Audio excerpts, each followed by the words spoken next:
तो रूसी राष्ट्रपति के इस क्रूर कमांडर के बाद अपनी नजर डालिए रूस के इस हाईटेक प्लान पर, जिसके तहत रूस अब यूक्रेन के खिलाफ थका देने वाली इस जंग में नया मोड़ देने के लिए क्या कर सकता है। मगर सवाल यही कि आखिर ये है क्या और ये प्लान दरअसल धरातल पर उतरेगा कैसे।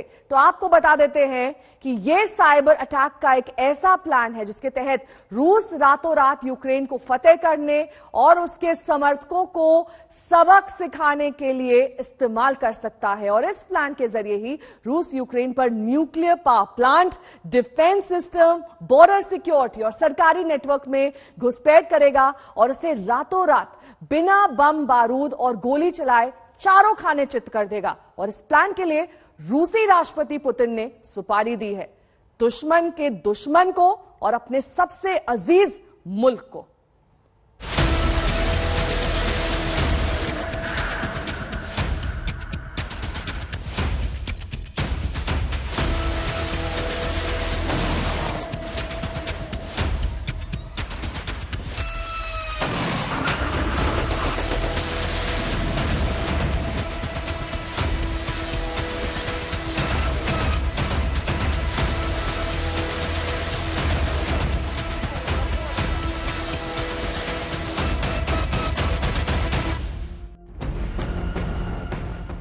चीन और रूस आपस में मिले हुए हैं, ये तो सब जानते हैं। लेकिन यूक्रेन पर हमले से पहले चीन ने रूस की तरफ से यूक्रेन पर साइबर अटैक की सुपारी ले ली थी।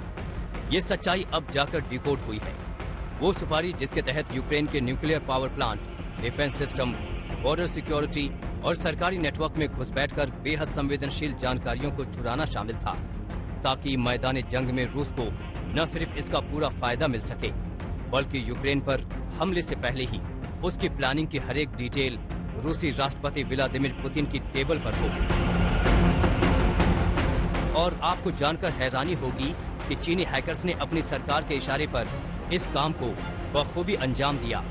ऐसी कई जानकारी इकट्ठा कर रूस के हवाले कर दी, जिनकी बदौलत रूस को यूक्रेन के खिलाफ जंग से पहले एक बेहद तगड़ी व्यूह रचना तैयार करने में पूरी मदद मिली।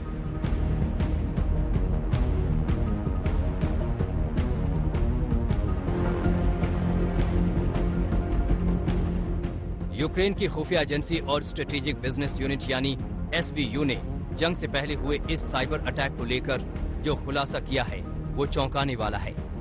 SBU के हवाले से ही ब्रिटेन के अखबार द टाइम्स ने इस सिलसिले में एक रिपोर्ट भी छापी है, जिसमें बताया गया है कि 24 फरवरी को यूक्रेन पर हुए रूसी हमले से ऐन पहले चीनी हैकर्स ने यूक्रेन के 600 से ज्यादा वेबसाइट्स को टारगेट किया और साइबर सिक्योरिटी को बड़ा नुकसान पहुंचाने की कोशिश की।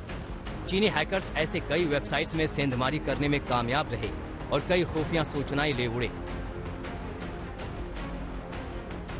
हैकिंग के तौर तरीके और उसके एग्जीक्यूशन यानी अंजाम देने के ढंग को देखकर भी ये साफ है कि चीन ने इसके लिए न सिर्फ लंबी तैयारी की थी, बल्कि अलग अलग यूक्रेनियन वेबसाइट्स की 20 ऐसी कमजोरियों का भी काफी पहले ही पता लगा लिया था, जिनकी बदौलत उसे इस खुफिया मिशन को अंजाम देना था।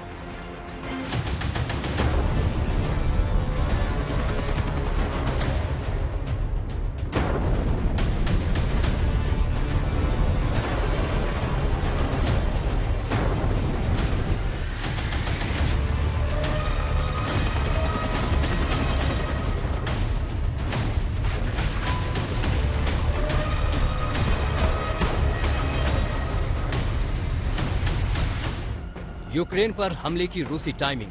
हमले से ठीक पहले चीनी प्रेसिडेंट शी जिनपिंग और रूसी राष्ट्रपति व्लादिमीर पुतिन की मीटिंग और यूक्रेन पर हुआ चीनी साइबर अटैक। ये सारी चीजें ये बताने के लिए काफी हैं कि दुनिया में रूस के अलावा अगर किसी को यूक्रेन पर होने वाले रूसी हमले की पहले ही जानकारी थी तो वो चीन ही था।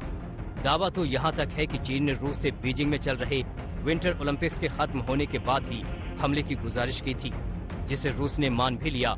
और ठीक विंटर ओलंपिक के खत्म होने के 4 दिन बाद यानी 24 फरवरी को रूस ने यूक्रेन पर हमला कर दिया। यूक्रेन के स्ट्रेटेजिक बिजनेस यूनिट की माने तो इस हैकिंग के बाद उसे न सिर्फ अपने साइबर नेटवर्क में चीनी हैकर्स के फुटप्रिंट्स नजर आए, बल्कि ये भी पता चला कि इस साइबर अटैक को चीनी फौज यानी पीपल्स लिबरेशन आर्मी की साइबर वॉरफेयर यूनिट की अगुवाई में अंजाम दिया गया।